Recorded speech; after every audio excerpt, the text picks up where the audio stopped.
Good morning, everyone. We want to make sure you guys can hear us.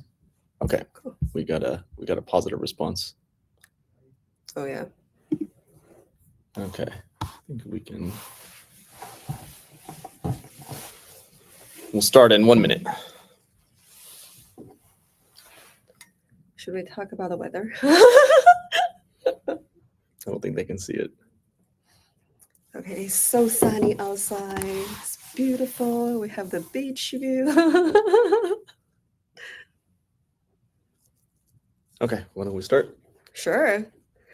So good morning, good evening, good afternoon, depending on where you are. Welcome. I'm Phoebe Ho, Product Marketing Manager at Snowflake for applications. Today, join me, our Director for Venture. Harsha, do you mind introducing yourself? Yeah, thanks, Phoebe. So great to be here today. I can't see everyone, but I'm assuming there's some people out there watching us. My name is Harsha Kapre. I'm Director of Snowflake Ventures. I've been with Snowflake for a little over 7 years. I spent my first 5+ years in product management here at Snowflake before transitioning into the corp dev team and taking the reins on the venture side. So really excited to be here today and talk to you a little bit about how we think about things from the Snowflake VC perspective. Perfect. Let's dive in. So first question. As a startup founder, it's usually can be hard to understand what ventures has been looking for at each stage of the journey, the seed, the early, the late. Yeah. Can you help to walk us through like what investors are looking for or like a focus at the different stages and how that differs? Yeah, and I think it really depends on the VC. So I don't think there's, one size fits all for all the VCs. So depending on the size of the VC, depending on where the VC tends to focus, you have to kind of think through who are the right VCs to work with. I mean, sometimes we see a lot of startups just looking to talk to anybody and everyone. But I think having a view of, if I'm a seed stage or even pre-seed stage, these are the VCs I should be talking to because these VCs are focused on, that stage of company. And at the pre-seed stage or the seed stage, what they're really looking for is kind of the art of the possible, right? The potential. So they're looking for teams that have a strong background, so success in good exits, success with good companies that they've already built. They're looking for not necessarily existing customer traction because it's still very early, but the promise of traction. There's customer interest, there's pipeline, and it's really all about potential at this stage, right? And so talking to the VCs that are aligned with that is going to help you quite a bit, right? Versus if you're talking to a VC who's looking for more customer traction, it's going to be hard to sell them on that. If you're more early stage, now you're starting to talk a little bit more or think a little bit more about having some customer traction, right? So this goes beyond just, hey, we have a great idea. So, still it's kind of inclusive of the previous stages, but, assuming you have a strong founding team, you've got a good track record, now you want to show that you've been able to actually get some traction, you've got some signs of life with the company, and then really talking to the VC about, is this something that they can help accelerate, right? So yes, they want to get a return on investment, but they're also looking to see, is there a good match with what they bring to the table and what you need, right? And so that's where you really need to line up with what the VC itself is gold on, right? And then you've got late stage. Now this is where there should be really good market fit. You should already have really good customer traction. And now it's about execution, right? And this is where you want to be talking to VCs who are all about operational efficiency, helping you build out your teams and scale, right? Versus, the VCs that are just here to put capital in to get you off the ground, right? And I think one commonality across the board, though, is whenever you're talking to any VC at any stage of your company, be opinionated, right?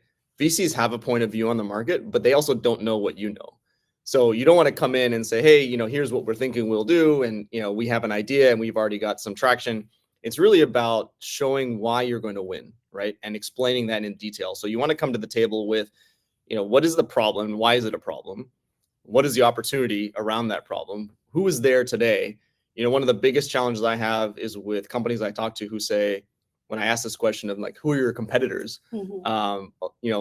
Very excited founders will say, well, we're doing something in a way that there are no competitors. And right, immediately I'm kind of losing interest because like there's always competitors, right? Yeah. So understand who your competitors are, be able to explain who the competitors are. Hey, here's who we're going to go and try and displace. Here's who's already doing this. Here's who's doing it well, right? If you come in with that view of like somebody is actually doing this well, But by the way, now here's why we think we can do it better. Here's why they're failing. Here's why they're not having as much success as they could. And here's what we're going to do that's different. Be very opinionated about that. Come in and tell the VC, here's how we're going to win. And have a point of view on here's why others are not going to be able to do the same thing you're doing. Because, if you're able to solve a problem, then the question is, okay, why can't somebody else come in and solve it the same way? What are you doing that's really unique? And why is that going to be harder for somebody else to kind of solve? And is it, it could be, you think about Snowflake, it was kind of a point in time. Other people had solutions, but they hadn't really figured out, the really differentiated value of the separation of compute and storage. And that's what propelled us. And then it was about getting the customer traction. You build from there, right? So that's what I would say in terms of, how you approach the VCs. Think about stage, think about aligning with VCs and their expectations, and be very opinionated and explain why you're going to win. Thank you. So I like to double click on the early stage, like you mentioned, like the operational side. So like it can be really hard for a lot of like a startup, especially like the first time founders who really made the expectation from ventures for the early operational expectation. So what do you see as some of the key hurdles and how startups can like best navigate it? So, I mean, there's the key hurdles of kind of meeting when you think about meeting VC expectations, or just hurdles in general, right? It's about how do you might have a great idea, but can you execute? Mhm. Can you solve the operational problems, right? And this is where, when you think about the VCs that you're talking to, you really want to have a good mix of VCs, hopefully in your round, or at least a good mix of VCs that are advising you, or a good mix of people advising, right? Because VCs bring different things to the table. And, you want to be, obviously one challenge is capital, right? And that's what most people rotate toward and sometimes over rotate on is we need money. And once we have money, we can go and build something, right? But you want to have a big focus on cost management. You want to have a big focus on operational execution. And you also want to focus on having a customer channel, right?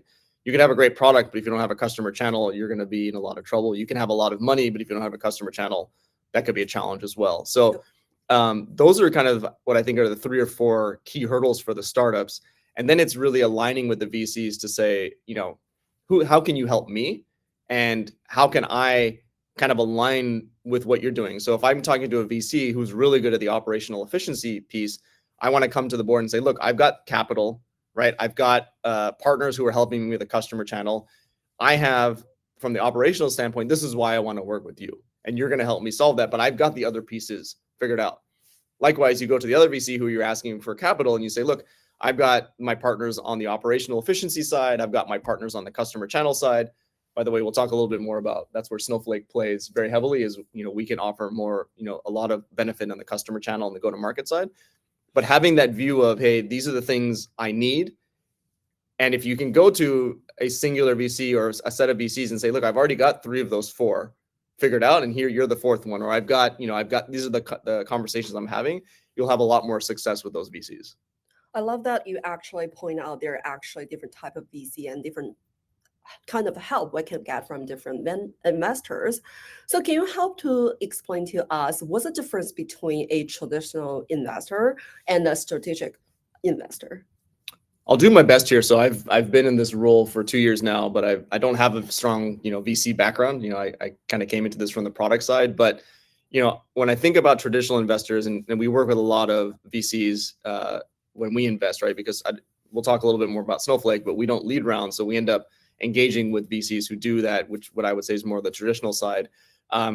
Traditional investors are very focused on return on investment, right? They're focused on operational efficiency of the company. They're looking at a broad spectrum of, do you have kind of those 4 obstacles that we talked about, those 4 challenges that we talked about? They're going to want more influence on the company. They're going to want maybe a board seat, an observer seat, something like that. Strategic investors are going to be hyper-focused on their own strategy as a company, right? And you will see some strategics who I think, they're a little bit a mix of a traditional and a strategic, where they're also, very focused on trying to make a return on their investments and trying to drive kind of their own internal initiatives.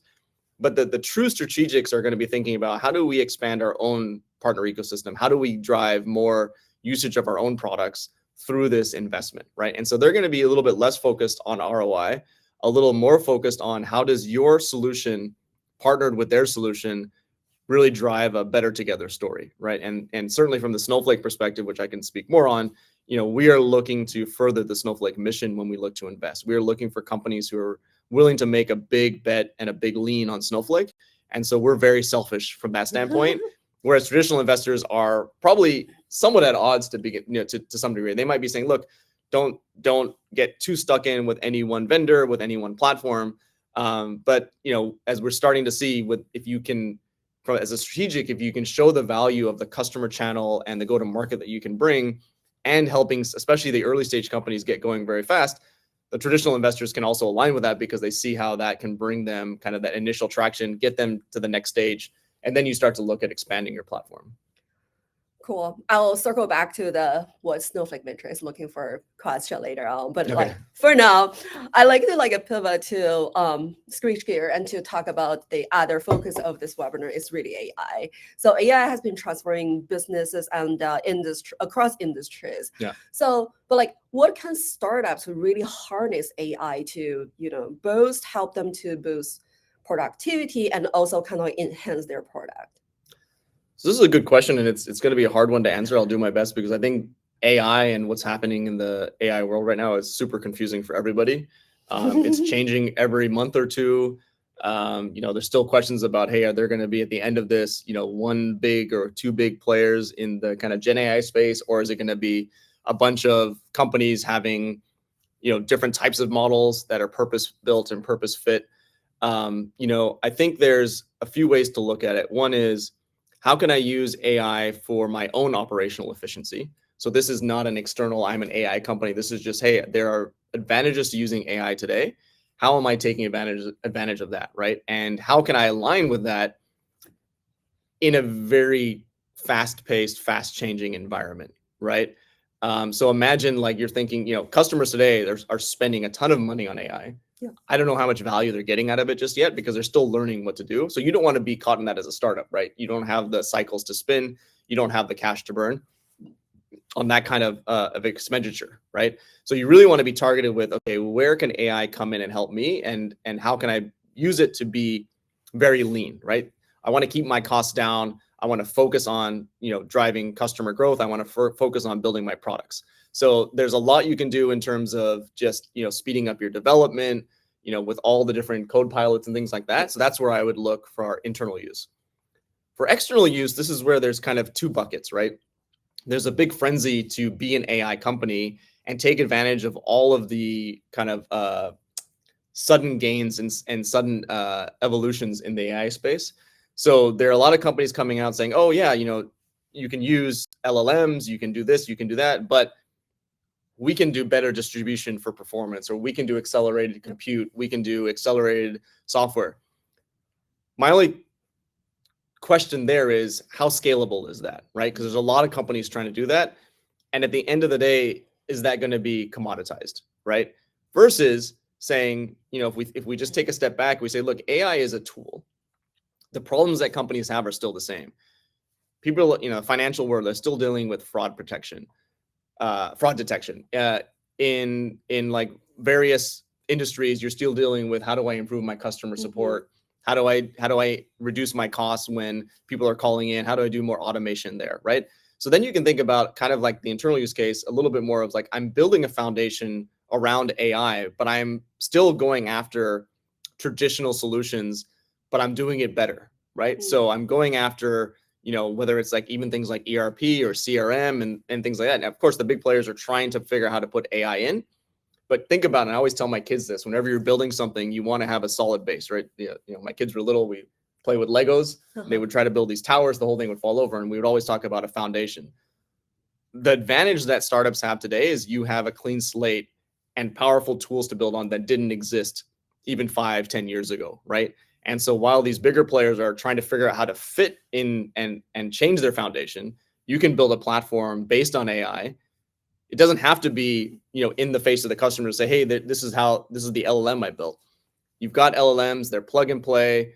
You can adapt as new LLMs come out, but you're building a solution that is still solving the problems that need to be solved, right? So and now why, when like I talked earlier, when you go to the VCs and explain why you're going to be better about solving this problem, you can say, because I've built this on a foundation of AI, it's going to be hard for the bigger players to come in and retool their solution. You can be very opinionated about why you're going to win.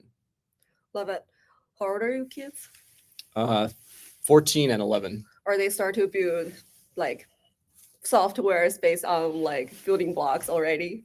Well, my older one has been doing some Python coding in school, which I don't know what he's doing, but yeah, so they're getting exposed to some of this at And a they're very young harnessing age. like things like Copilot, doing like automatic. That I don't know.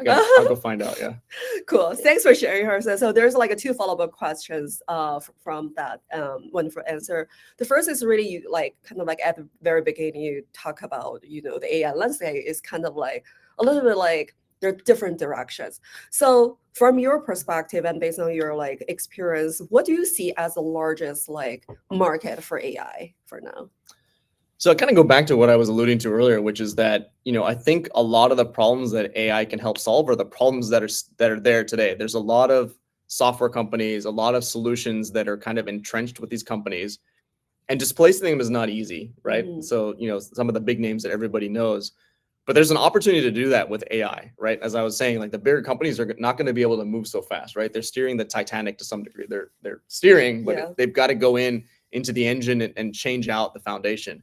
So there's a big opportunity to go and look at and say, hey, you know, what is my background in? So as a founder, what do you have your background in? You don't need to go and try to invent a new problem to solve, right? So a lot of the really interesting companies we're talking today, they're solving problems in retail supply chain. They're solving problems in fraud detection, like I mentioned, in financial services. They're solving the kind of the same problems in healthcare about, you know, better access and better reporting, time to market. It's still the same things, and to me, those companies are emerging as, hey, we are harnessing the power of AI. Don't worry about what's under the covers. We can share the architecture if you want, but this isn't an AI discussion. AI is just a tool for us to solve these problems better than ever. Then the question becomes, okay, how do I actually get those, like these big solutions that are in these companies? How can I prove to customers that there's enough value to actually consider making a switch? We'll talk a little bit more about where Snowflake can help there. But to me, it's not really a specific industry or a specific business problem. I say, if you have a business background, if you have, like I said, simple things like call center issues, right? Like dealing with, you know, I was talking to a company and they're automating so much of this and saving so much by not having live agents and actually being able to solve this through LLMs and different Gen AI models behind the scenes. Again, it's not rocket science that what they're trying to solve, but they're solving it with rocket science, if you want to use that term. Mhm. And to me, that's why I won't give you any really specific examples, but I think it's more about just find the problems that you already know about and solve them and see if you can solve them in a better way than anybody else has, and then go, you know, win that market faster than anyone else. I really love like you frame AI not as a magic wand, but like any kind of like a normal tools, like but really having the startups to focus on the problem to solve the real life like issues or Yeah. challenges. So another follow-up question based on the first question is really you talk about like AI scalability. So I think that's would be really valid because like startups usually grow really fast and scale fast, right? So if they're harnessing the power of AI, either like boosting their efficiency or like provide AI as part of their solution, right? So I'm gonna see like they're going to be challenged if their business scales. How does they scale the AI along with their business scalability, right? So Yeah. any like advice on that? Yeah, I mean, I'm going to be maybe a little opinionated here and a little bit of a Snowflake lens, but I think, you know, the real challenge with AI is it's very costly right now, right? And so is there an opportunity to align with partners who can absorb those costs? And it's not that the partner is going to be taking on the costs, but can we put the cost to the customer, right? There's two ways to do that. One way is procure all the infrastructure yourselves. And now in the modern day, when I say procure the infrastructure, I'm still talking about, you know, in the cloud. I'm not talking about on-premise. But you're paying for those machines, right? You're paying for those GPUs. You're paying for the uncertainty in the market today, right? So, oh, it's this model today, it's that model tomorrow, right? It's this infrastructure. Oh, things are running on GPUs. Maybe we could even run some of this on CPU. You're going to be, you're going to have a whole team trying to figure that out, right? So if you can find a partner who can help you, and this is where Snowflake has a really unique, I think, mindset on how to help customers and or help companies build. You know, the way Snowflake deploys is when you build on Snowflake, the infrastructure is in Snowflake, right? It's managed by Snowflake. And when it gets deployed in the customer's account. So think about kind of the VPC model of, hey, I built all this stuff out and I deploy it in the customer's account, right? It's the same thing there. So the GPU costs, the infrastructure around that, all is put on the customer side, right? So you can be really lean as a startup, and you can also kind of protect yourself from the scalability concerns, right? And whether it's Snowflake or somebody else that can do this, the real idea is that, okay, if the models are changing over time, well, if the vendor you've partnered with like us is updating the models, you don't have to worry about that. If there's a way to accelerate the speed of those, you don't have to worry about that. If they're providing a complement of models, so it's not just OpenAI, but it's OpenAI, it's Anthropic, it's Llama, it's Mistral, it's Reka, giving you the choice of models to use, or maybe some software around that, you can leave all that to the vendor, to the partner to handle, and you can focus on solving, like I said, the business problems that are out there, and going to customers and say, here, I have a solution. And then saying, and by the way, I've worked with hopefully someone like a Snowflake, so that as these models mature, or as you have maybe the customer is opinionated, I want to use these types of models, they say, we have all of that available, but it's not ongoing cost to you as a small startup who's trying to focus on, winning customers. So I think like Snowflake solved the scalability for data from day one. So it's really great to hear it applies to AI now as well. So I think like it's probably the best time to start to talk about like what Snowflake Ventures are looking for, because like our audience probably already started interested more to learn more. So what does Snowflake Venture focus on when evaluating early stage startups? Yeah, and maybe what I'll do, just one back tie into what we're talking about when you mentioned scalability for data, right? Yep. The evolution of Snowflake is now the scalability for AI. And I don't know how much of this audience knows. I take it for granted because I've been at Snowflake for so long, but you can run your containers on Snowflake today, right? So we've brought that ease of use, that kind of iPhone experience to not just data, but also AI. We have models out of the box. We're bringing more partnerships, more scalability options, more accelerated compute capabilities, all out of the box, all fully managed. So that's why when I say, hey, you've got all these models out of the box, you've got the ability for these containers to be deployed. So your full solution can be deployed as a container on Snowflake in the customer account. That brings all of those advantages that we just talked about, but that's a little bit more of the details on how it works. In terms of Snowflake Ventures, I think, maybe some just quick highlights on how Snowflake Ventures works, and then how we think about evaluating companies. So number one, we don't lead rounds. So just to get that out there. So we, as a strategic, as I mentioned, we're very focused on what we do best. And what we do best is customer access, right? We've got over 10,000 customers on our platform today. And our goal with investments is to look, where is their mutual benefit? Where can we help a company with their customer traction, their customer channel? And where can the company help us with driving more usage of Snowflake, right? So if there's use cases that the company can help us unlock on top of the platform we've built, that's really interesting to us, right? So we usually come in at Series A or later, as we talked about kind of that journey of where the startups are. Series Seed is a little early for us, because at that point, you're still looking more at making a bet on a company, right?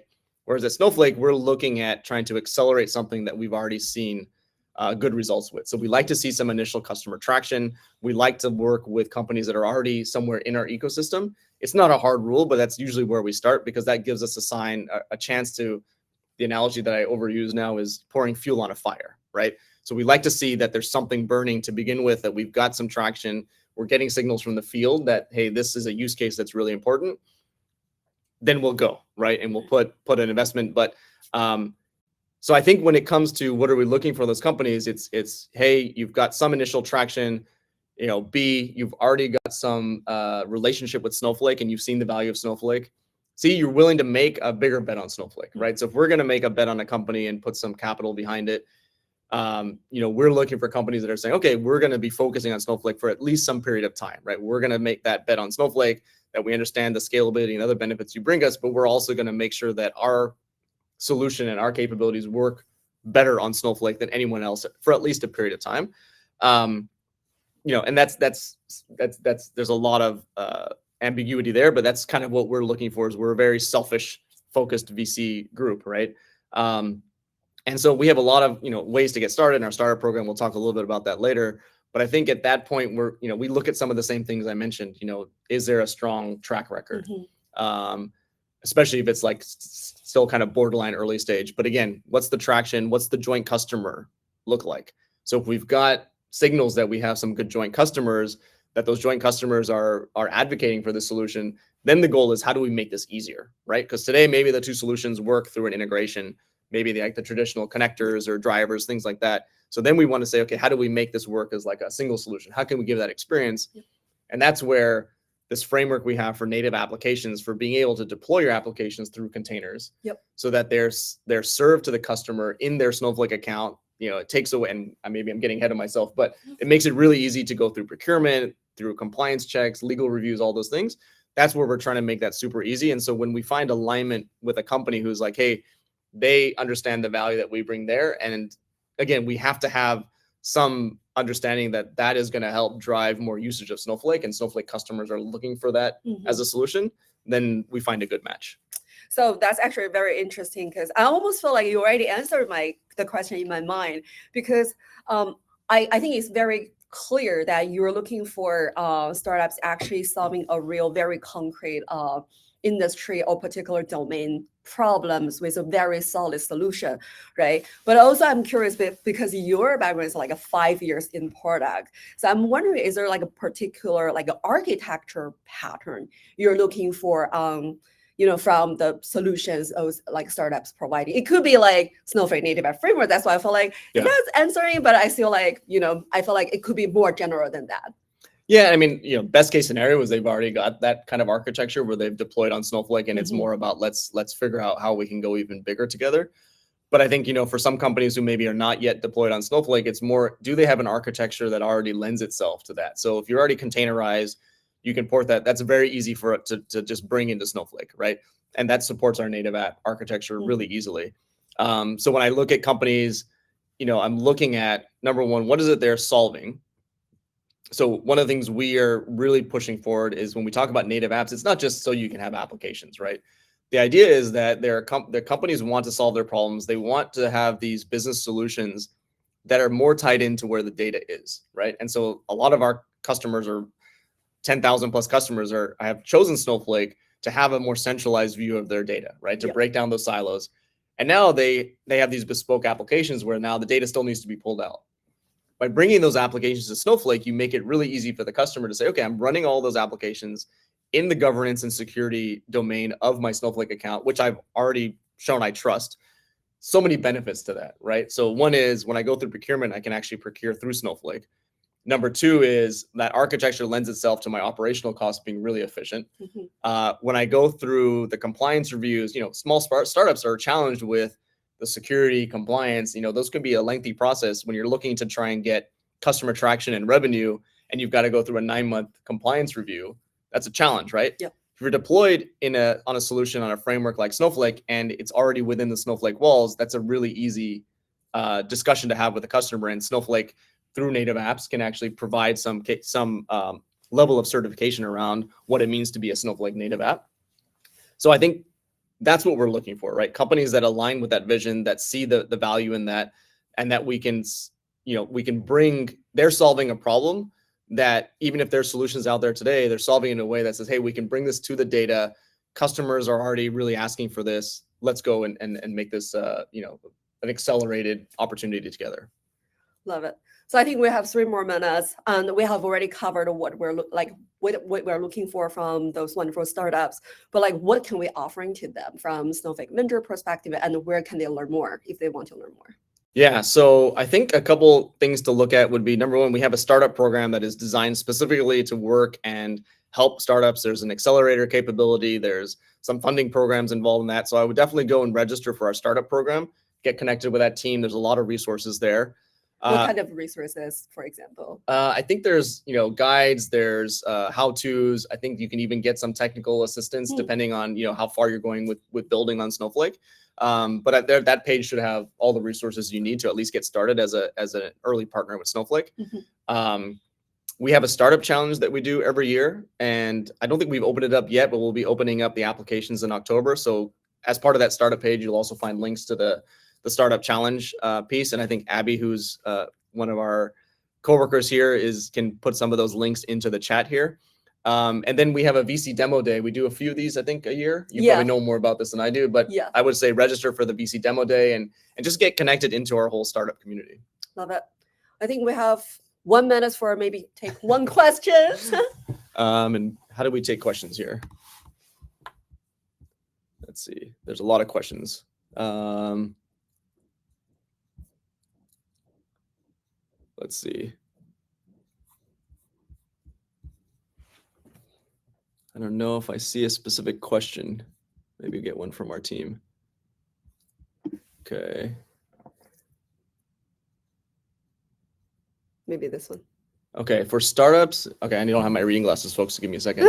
For startups that are pre-funding and need the funds to build an MVP to get early users, what should we focus the most on to attract investors for that early investment? Okay, so I talked a little bit about this, but that stage, what you're trying to show is, I think what VCs are looking for is, do you have a track record of success? Because that gives them some kind of comfort that you've done this before. If you don't, then it's going to be really about the idea. Can you come and sell them on, hey, I can be very opinionated about what it is I'm trying to solve, why this is a problem worth solving, who's already solving it, and why is what they're doing not the right way to do this, right?